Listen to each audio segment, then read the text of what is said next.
And welcome to Eurospec Garage. My name is Alex and I've decided to create a YouTube channel to work on some cars and make them Eurospec, I guess. Kind of a name that I picked out of the blue, but I have a passion for VAG cars. Not a dirty word, just Volkswagen Auto Group, so I love Audis, I love Volkswagens. In today's video, we're going to be digging into a Mark 6 Volkswagen Jetta Sportwagen TDI that I actually bought for my mom at Copart. It was a salvage title car. I put it together. My mom's been driving it for about a year. And since that time, the car's had a tune on it. Yeah, this first video is really going to be me digging in deep and beginning the process of converting this car to a all-wheel drive 4motion Jetta. And to my knowledge, this has never been done quite like this. I've seen a couple write-ups for Jetta Sportwagen all-wheel drives, but all of them have been manuals. I have not seen a write-up for a automatic transmission one. In today's video, we're gonna be removing everything that relates to the rear, essentially just completely stripping the rear, taking out the fuel tank, taking out the rear subframe, and getting ready to begin the process of putting together the rear end of the car. So I really hope you guys enjoy it. If you're new here, again, my name is Alex. I hope you guys like it. I'm very receptive to feedback, so feel free to drop a comment. Let me know what I could be doing better. Again, I'm very new to this game, so I hope you guys like it and I hope you enjoy it. Thank you. Hey guys, so in this all-wheel drive swap, we have the Jetta up on jack stand securely, and the first thing to do is to remove the front wheel drive fuel tank. And let me show you what I'm talking about. So you can see right there, that's the front wheel drive fuel tank. And what you'll notice is up here is the center of the rear subframe, and if you look down the car, you can clearly tell that the exhaust and the fuel tank is protruding where the prop shaft is going to go.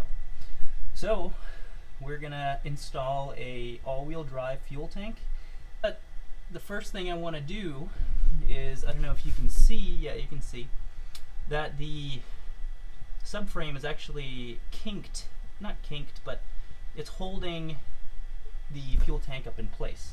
So the first thing we're going to have to do is remove the rear subframe, and in order to do that, I'd like to remove the brakes first, and then hopefully take out the subframe all in one piece. Hey guys, so starting off on the brakes here, as you can tell that they're pretty rusty.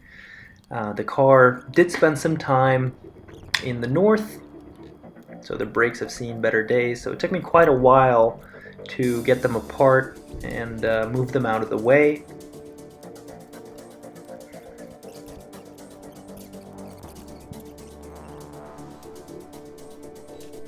And here I'm beginning the process of removing the subframe bolts. You can see a lot of dirt falling on my face. I believe, if I remember correctly, they're 18mm long bolts and you have to replace them every time. Not to mention that the subframe bolts on this car were already pretty crusty.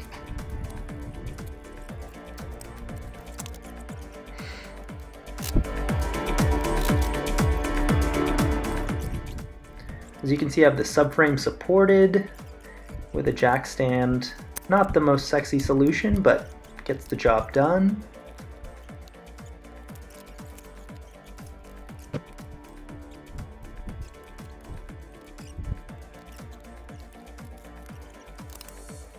And we're finally dropping it. You can see the shocks are in the way. Should have taken them off earlier. So here, as you guys can tell, this thing has seen better days.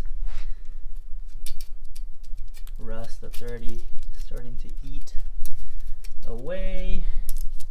Control arms have also seen better days. And now I'm taking off the fuel tank filler and showing you guys what it's like completely bare underneath.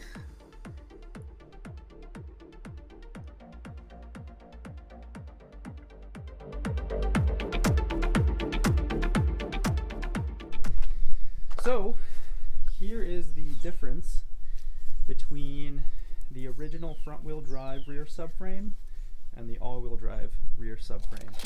And I had that subframe powder coated and painted so that it wouldn't rust as much anymore. And now I'm removing the exhaust to make way for the rear subframe. The exhaust wasn't so bad, a little rusty here and there, but I had removed it earlier, so it wasn't too bad or too difficult to remove.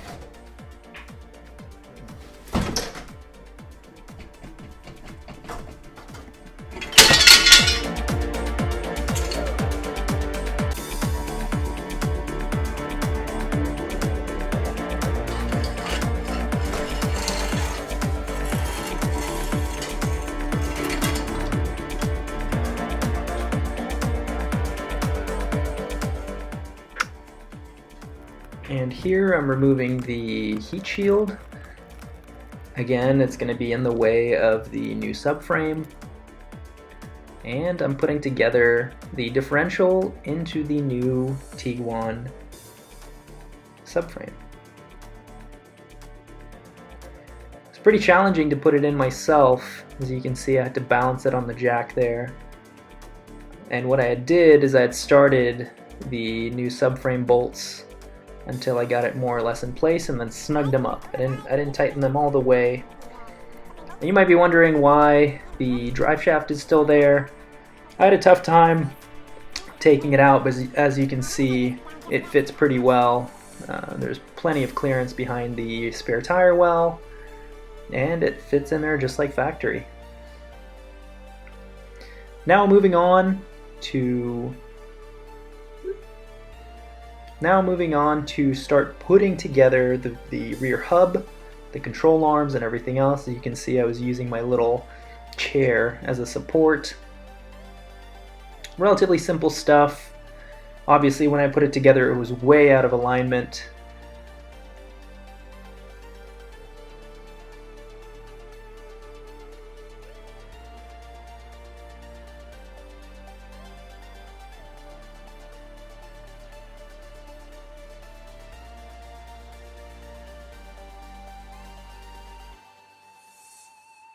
And I, of course, was not tightening down the bolts all the way until the car was all the way on the ground.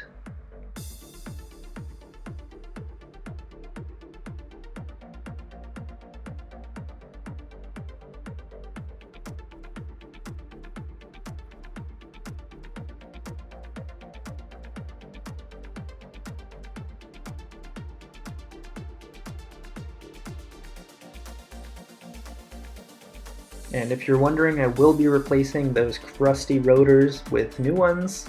They were past the point of no return, too much rust. I took them to a brake cutting place and they said that, you know, you're just better off getting some new ones. And I believe the new ones were like 50 bucks each, so not too expensive. Now moving on to the other side, installing the hub and the drive shaft. Control arms,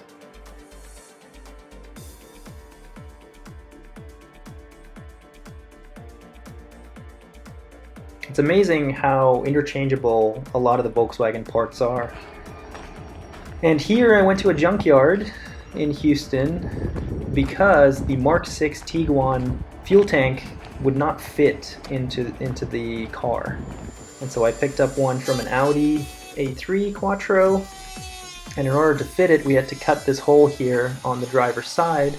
After some struggle busing, I realized that the Mark 6 Tiguan fuel tank does not fit into the Jetta. So I went and got a Volkswagen Mark 5 all-wheel drive fuel tank. This one actually came out of a 2007 Audi A3 3.2 liter Quattro. And one thing that's notable is the filler neck has the same mounting points, the same routing, and actually the divots in the tank as well as the mounting points will fit right up. So before I could actually put in that Audi A3 fuel tank, I had to run some brake lines, and over here I'm running the rear driver's side brake line. And unfortunately the front wheel drive brake lines would not fit, so I got some of my own and was using the proper tools and flaring kits to make sure that they work.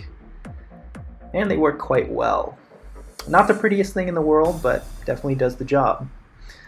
For the other side, you have to run it actually across that rear subframe to get to the other side.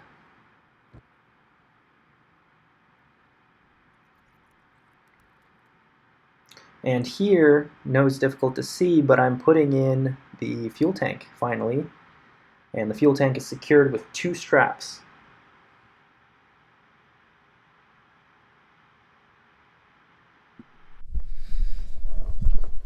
Well guys, as you can see, the tank is in and it's holding itself up. So from this angle, you can see one strap and then the other strap here. That's what's holding the tank into the car. A couple issues that I'm a little bit concerned about is right here. This is the rear differential bolt. You can see how close it is to the tank. Hopefully not a big issue. Would hate to have that rub through the tank, but I guess we'll see what happens. You can see those 2 bolt holes line up perfectly. That's the way the fill pipe runs. And then if we look through here, that is where you fill the fuel. Both pumps are in the correct positions. We cut out that hole over there, and we have this hole. I already ran these 2 pipes over here. I'm gonna have to finagle this a little bit, but it should plug right in to here. But otherwise, the tank is in its home, finally. So I filled it up with about 2 gallons of diesel for the first time and fired it up, and it seemed that the tank was working just fine. The car is running, and finally everything in the back is put together except for the wheel liner and the wheels. And as you can see, I finally got those new brakes and rotors on. And here I'm just tightening up all of the control arms in the rear, making sure that they don't go loose on me. And then after this, I'm going to the alignment shop to get the rear end aligned. But in all, the car is running and driving perfectly, but it has no idea that it's a soon-to-be all-wheel drive car.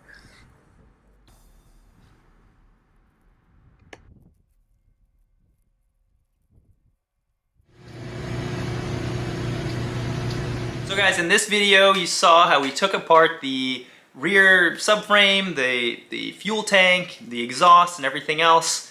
Put the 4-wheel drive parts in. I hope you guys enjoyed it. As always, leave a comment. My name's Alex, and you've been watching Eurospec Garage. Thank you.